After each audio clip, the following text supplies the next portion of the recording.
Presenter, Ignas Butėnas, Vilnius University alumni, currently leading, managing, and enable a team of engineers building NordPass. As the head of development, he leads the technical direction and strategy of the company. This includes architecture, security, privacy, solution design, processes, development practices, and efficiency.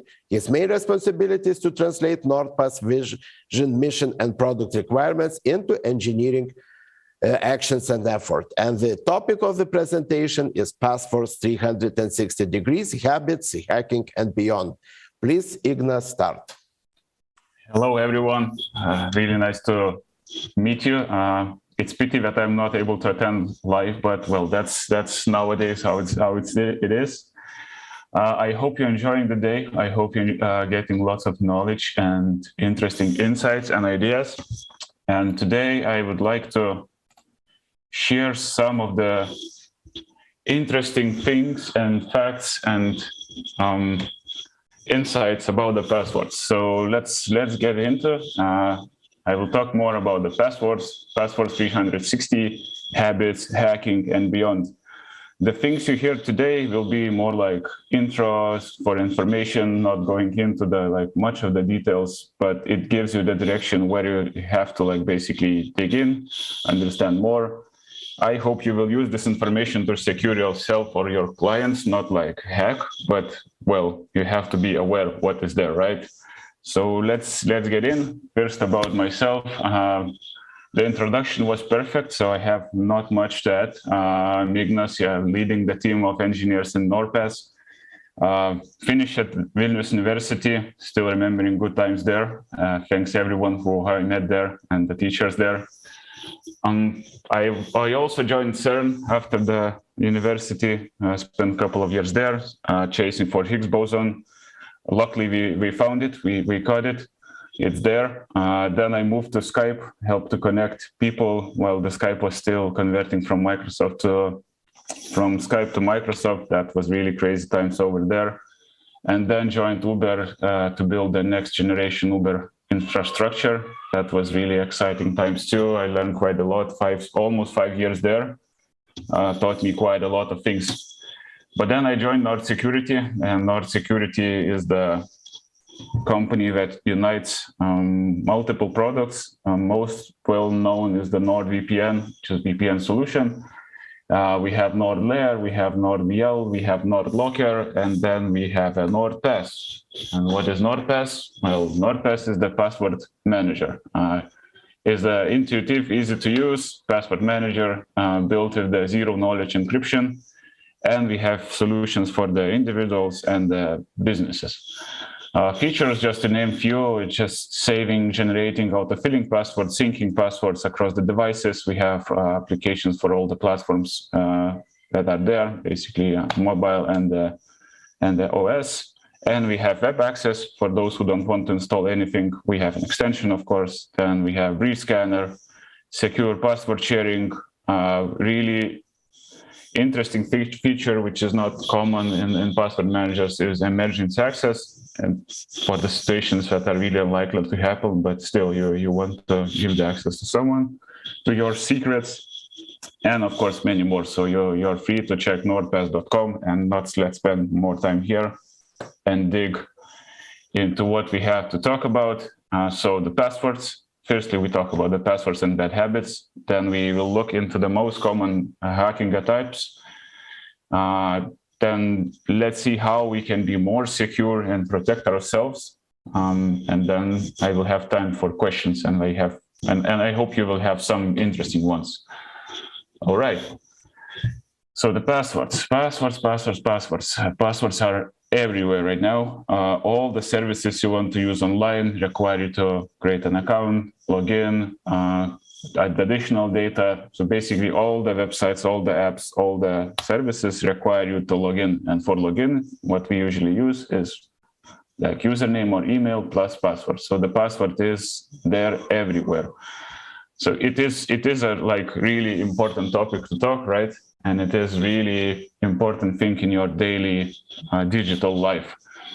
And the truth is that basically you are as secure as your password in most of the cases. except that unless you have additional layers of security, but that's the truth.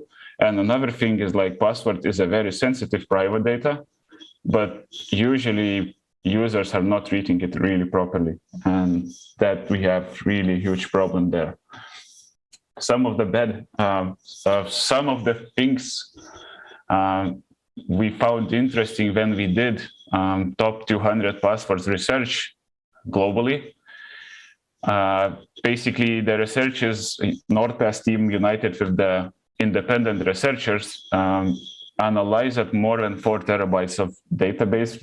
It is leaked, basically, data, leaked passwords collected through the breaches and so on. So we did incorporation with those guys, and we did analysis. And I just want to share a quick video with you to see basically some interesting insights and also some fun facts.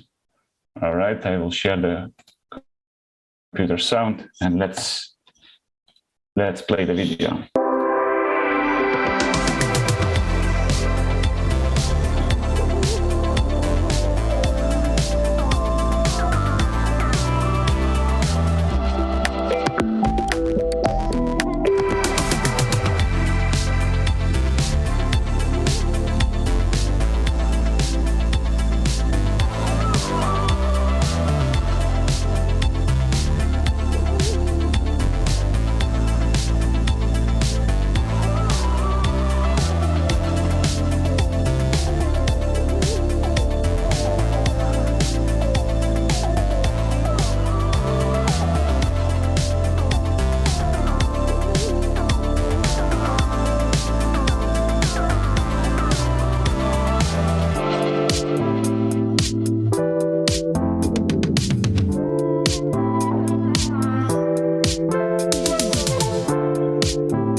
All right, so I hope you found it really interesting and sometimes fun. And I really hope that your password was not on the video, because if it is, well, you have to change it. Sorry, we leaked it. All right, the more fun thing is also to compare Lithuania male and female passwords. So we have top 10 passwords over there. It's really, really good to see that we have something in common in male and female world. So at least top 2 passwords are common there, and then we have some differences, so you can just have a glimpse. For more details, you can find top 200 password research on NordPass website. Go there. We have lots of interesting insights over there. So, or maybe you can use it as a way to attack if you want. I don't recommend it, but well. All right. So, user bad habits. I just listed a few of them. Most likely you are doing some things yourself, so you will know it best. Users usually pick the easy to guess passwords, as you see from top 200 research, for example. Users never change the default passwords for the routers. Raise the hand who did the same on their own router at home, or for example, you can see the default passwords in coffee places when you go there. You never update the passwords, I guess, right? Or really rarely. That's sometimes I also forget to do so. Oops. We also install too many apps and giving too many permissions to those apps, and that's how our data get leaked. For example, really good example was the QR code reader recently on Android was like leaking millions of users' data, just because users gave all of the access to everything basically to that application, and it just collected everything it wanted and sent to the really good hands. Yeah, so we're using social media logins too often, and then we have weak password over there, so we gave over the control. Same password everywhere. That's another really bad habit. No password or weak password on PC or Wi-Fi. Sharing secrets like on messaging and so on clicking suspicious links without thinking, not using MFA or 2FA, and using public Wi-Fi insecurely. So those are the most common user bad habits we basically find during the days.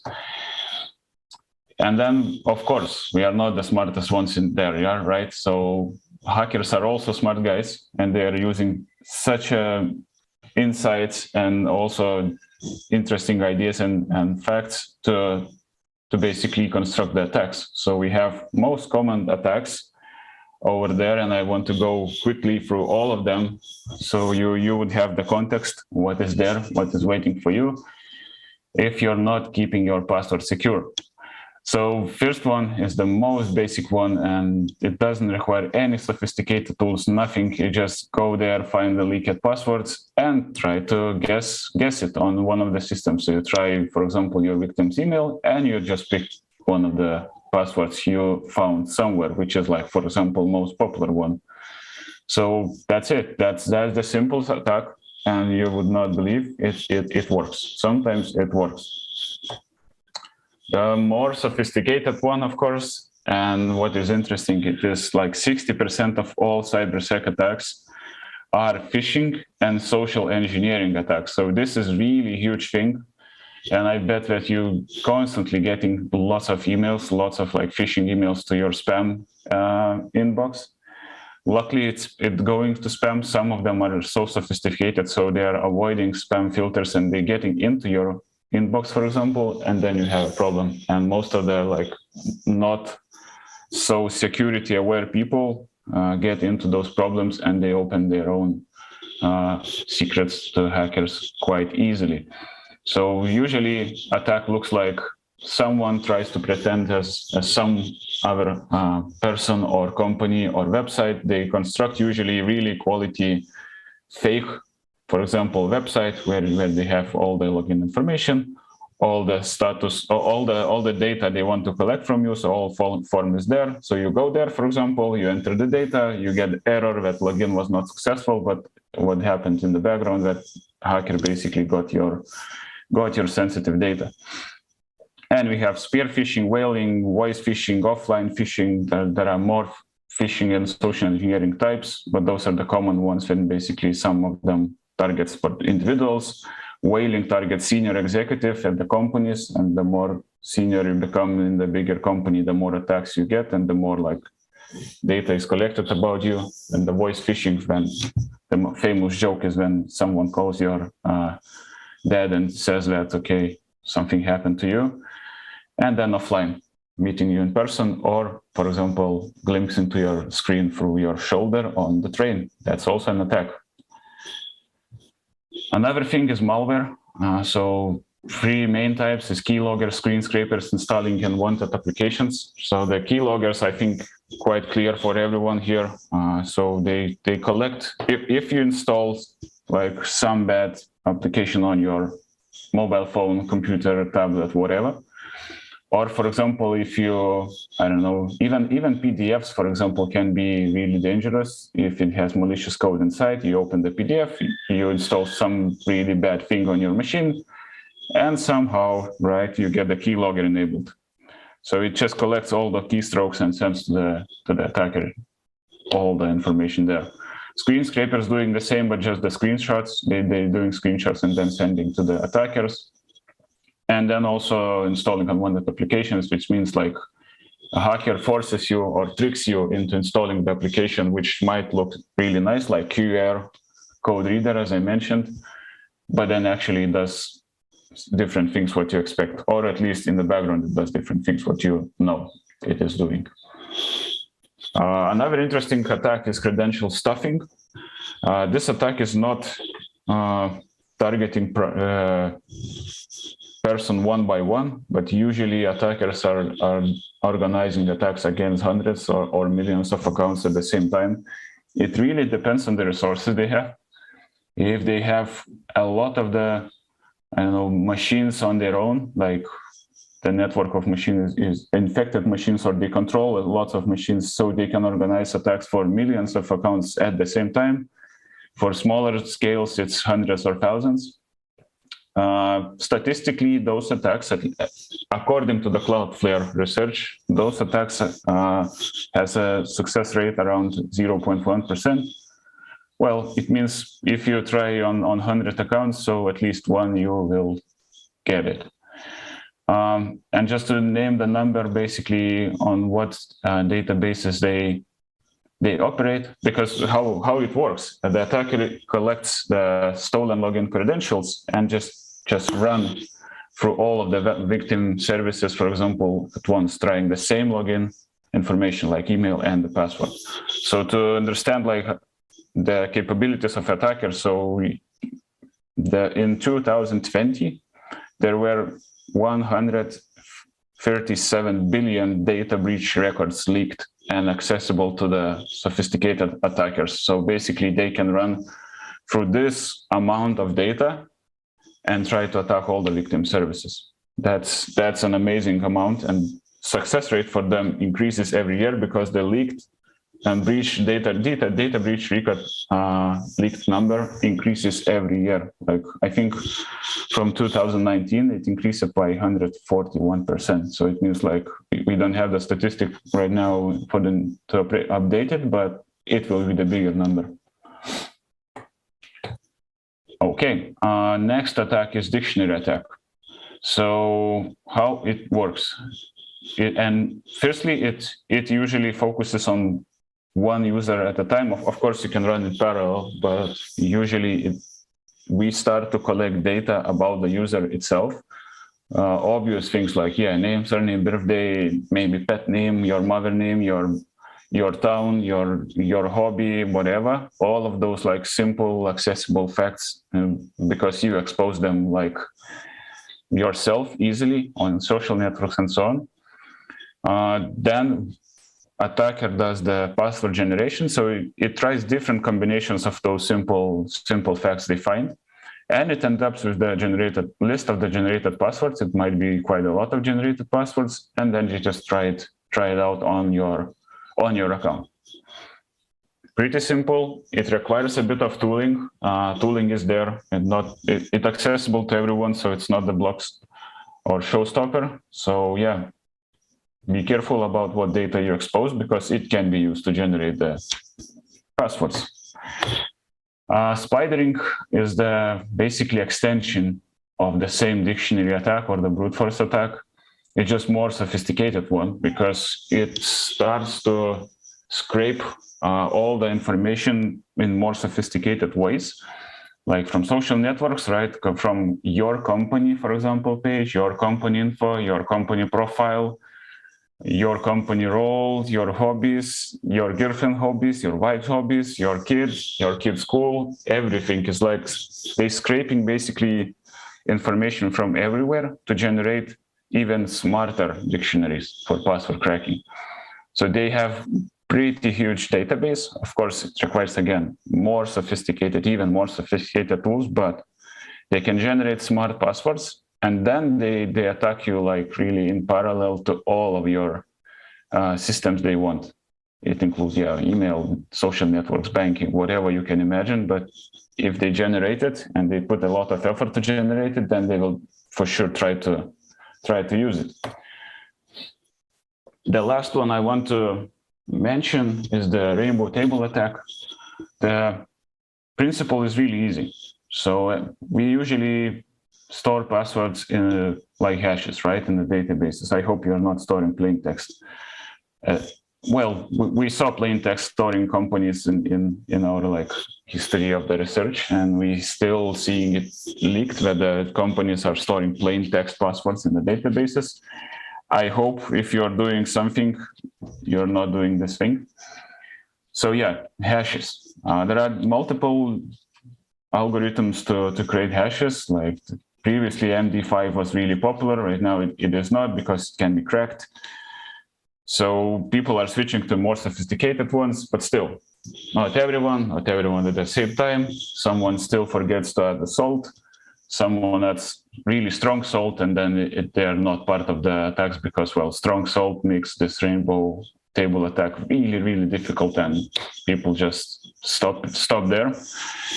So how the rainbow table attack works? So attacker basically finds the leaked hash of your password, right? And then it tries to find the same hash in the database they have. So what the database they have is just the hash table. It has the hash and the password in plain text because, well, they already generate some things by themselves by using sophisticated attacks like spidering, right? Dictionary attack, other things like they just generate from the most popular combinations. So they generate some of the hash tables themselves. And then, of course, there are other tables available online, so known and leaked password hash tables. So the more sophisticated hackers, they have access to those databases, they buy it, they have an access. So they combine those two and just look if your hash is there. And if it's there, they have a plain text password. And then you are in a really, really big trouble. Okay, so once you know that attackers are really working hard and putting lots of talent into hacking you and trying to get into your account, how to be more secure online, right? Or how to protect your users or how to educate your users. So first of all, just simple advice, use complex and unique passwords. Like what does it mean, right? So the complex password is at least 12 characters long, because the longer password makes generating passwords and all the combinations almost impossible in the lifetime of the hacker if it's really long one. If it's quite long, it takes a lot of time and then basically they give up most of the time. Well, unless your account is like, for example, Elon Musk, whatever account, then they will try harder. So yeah, 12 characters, then upper and lowercase letters, numbers, and special symbols. Sounds difficult, sounds complex to remember, right? I know. And to add more, it must be unique across the sites because, well, if one site leaks your password and you use it everywhere, you are doomed. And then it also has to be periodically updated. And as I said, we are guilty here. I think that not every one of us updating passwords every, for example, 90 days, right? And I give the example here of the passwords. So the famous one, I love you, which was really popular 2 years ago. Right now it decreases. So this one can be cracked in less than a second, easily, because it's in the list. So guessing attack works perfectly fine here. Okay, so you become a smarter, then you capitalize some of the letters, right? You think that, okay, now it's more secure. It is not. It's still less than a second. Then, okay, you come to the website and the website says you have to include numbers, you have to include special symbols, capital, small letters. So you do it. And then you have I love free Y 0 U exclamation mark. And you think now it is secure because, well, website accepted my password as a secure one.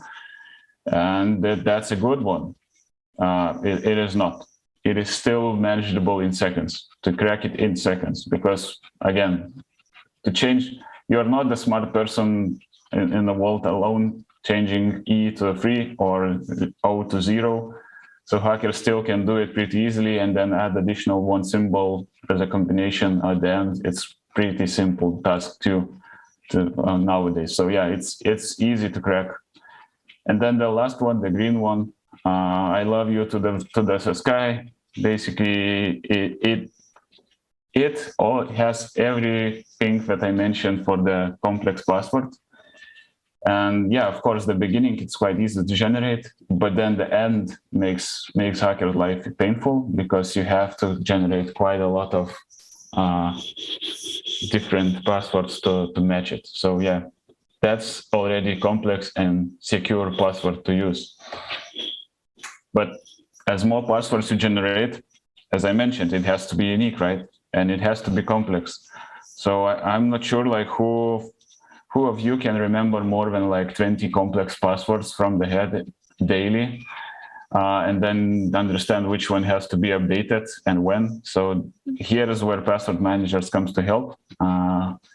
And of course, not only NordPass provides this functionality, all the strong players in the market does the same. So password managers gives you ability to generate complex passwords. That's the first one. So you don't have to think of yourself.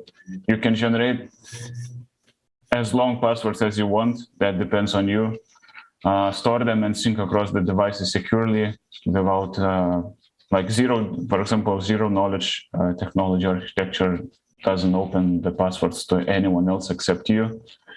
Of course, it has autofill, secure sharing, rescanner, as I mentioned before already, weak password warnings, reminders to update your password. So all those things beneficial to keep your password sane and like updated and healthy. So password manager is really helpful tool to you to make sure that your password is correct. All right, and then small tips, check what you click. Simple, I know. Still, most of us forget to do this thing. If you get the email, if you check senders info, domain, email headers, because, well, those can open you really interesting things about the sender itself. Before clicking, check the URL. Don't believe what is written there. Hover the mouse. The easiest trick, hover the mouse, see the real URL, and decide if the text shows like facebook.com and then URL shows, I don't know, some Delphi LT, then think twice what you just got there. And then if you receive the messages from friends saying like, oh, hey, look at this picture. Oh, hey, look, click on this link. Make sure that the friend really sent this message. Lots of friends, lots of family members got the viruses or Facebook applications, malicious applications installed just because they were not cautious about that. And then really small tip, be really careful when browsing on mobile phones. Due to the smaller screen, it's way easier to fake the domain name, for example, and to trick you. Like if you have limited set of characters visible, it might look that you're browsing, for example, facebook.com, but it can be Facebook whatever.com, and then you still see only the few symbols and you can be tricked. I cannot stress enough the importance of MFA, multi-factor authentication. Sometimes websites are using 2FA, which is basically a subset of MFA. MFA allows you to use more than one or more than two additional layers of security at once. 2FA allows you to use only two at once. Still, two is way better than one. So yeah, where is available, use MFA or 2FA, enable it. And if the service does not provide 2FA or MFA, think twice if you want to put the important or private data to that service. And MFA, in short, is basically, principle is things you should have something like things you know, things you have, things you are. So those things. In short, about suspicious apps and permissions. So as I mentioned, check if the app is really trusty, it comes from trustful source. Do you really need that app?